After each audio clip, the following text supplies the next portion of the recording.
Hey Anthony, when we first met, I was about 15. You came out to my local skate park for a small contest. You were on the up and up, and there was something that everyone remembered about you. It was your golden locks of hair. So my question is, when did you cut that off, and why did you get rid of the golden locks? Oh, hey, what's up, Oh, Jared? hey, nice to see you today. All right, so to answer your question, I think I just needed some change in my life, so I cut the hair. It was still pretty long, but not super long. But I kind of regret it because Zach Warden, he used to call his hair like the antennas to the universe for him. So once he cut his hair, he had like a bad luck contest run.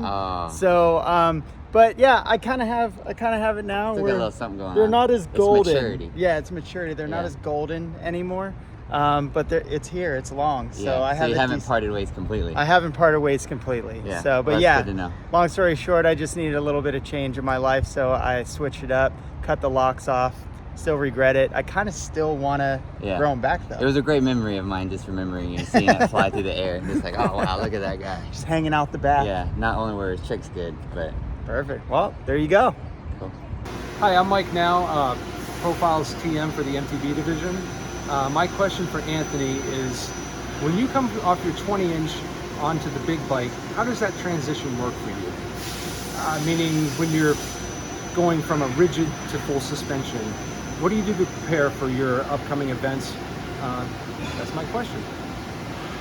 Yo, Mike, that's an excellent question. As you can see, I have a variety of bikes, downhill bikes, e-bikes, trail bikes. I've got my BMX, my dirt jumper, dual slalom bike, more trail bikes. I have no issues going back and forth between my BMX and my trail bikes, my BMX, my downhill bikes. The real challenge is when I go between my BMX and my dirt jumper. I think these two geometries are the closest in similarity. So, if I'm going to go to a BMX event, I try and spend the most time on my BMX and not ride the dirt jumper because I know it's going to make me feel a little bit more awkward on my BMX. It's a lot easier to go from the BMX to the dirt jumper than it is from the dirt jumper to the BMX. But on any given day, I can ride one of my trail bikes and I can go right to my BMX bike on the same day. So it's not too difficult, I think, and you get more used to it when you're doing it more often. Hey, what's up, Anthony? I just had a question.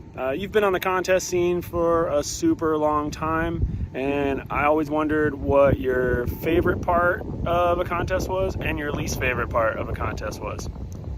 Yo, Cory, what's up? That's actually a really interesting question. It really depends on the mindset. Sometimes you go in a contest and you're super motivated to do well. And sometimes with that motivation, it can make you super nervous as well.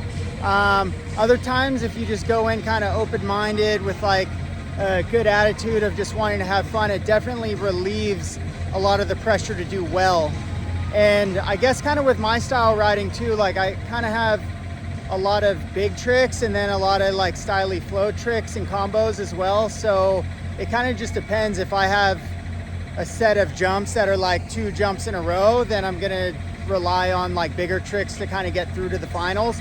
Or if I'm at like a dirt event where there's multiple jumps, like a Dreamline or something like that, then I can kind of combine both and you actually kind of have more fun in that way as well.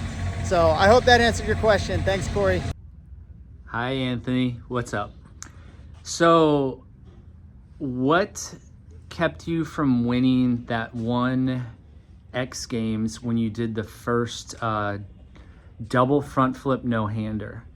What do you think kept you from winning that one? Because I believe you got second at that one. Tell me. Hey, Chad. What's up, dude? So I know what you're talking about. You're talking about 2008 X Games where I did the first double front flip. Unfortunately, I didn't even land on the podium. Someone with the initials of CD was on the judging panel. So I don't know, maybe it was his fault. Just kidding, buddy.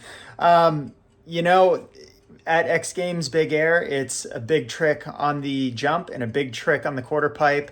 I was doing tail whips and different turn down combinations during practice. And when I landed the double front, I was just kind of riding the quarter pipe weird that day. I was almost hooking off the coping a little bit, and it was kind of sending me into this weird fishtail style air, which, as you know, kind of you get locked up when you get sent into an air like that, especially when it's over exaggerated on a 26-foot tall quarter pipe. So it's my fault, you know. I think I ended up in 4th place. But I also did the first double front flip no-hander, and I ended that run with a super seat Indian air on the quarter pipe. And I still didn't make the podium at that one either. So I'll actually blame you for that. But no, I'm stoked. As you can see behind me, I've had some great success. X Games medals, do tours, more X Games. So I'm happy. But thanks for the question, dude. All right, Anthony, let's go back to when you and I drove out to Orlando to ride Chad's drain pool a couple years ago. I don't know if you remember, but when we were driving back from Orlando to Tampa, we almost ran out of gas on I-4, which is one of the busiest highways in the state of Florida. And we, just in the nick of time, got into a gas station to get gas. And I wanted to know, were you as stressed as I was during that situation? Hey, Matt, that was such an epic trip. I believe we went to Swamp Fest. We rode Chad's pool, which was absolutely amazing. I think you said that was like once every 15 years or something he drained it. And skate park at Tampa was amazing, and then a couple other local spots. Going back to the memory that you're asking the question about, though, driving on the highway and about to run out of gas, I was not as stressed out as you were. I had confidence in you. I knew that we were going to get to a gas station. Everything was going to be okay. And, you know, if we didn't get to a gas station, then so be it. Looks like we're going on a little hike or a little jog to the next gas station. But regardless, to say that that's a really great memory, and I almost completely forgot about it. And what an epic trip that was. So thank you so much for inviting me out and taking me around with you at all your spots.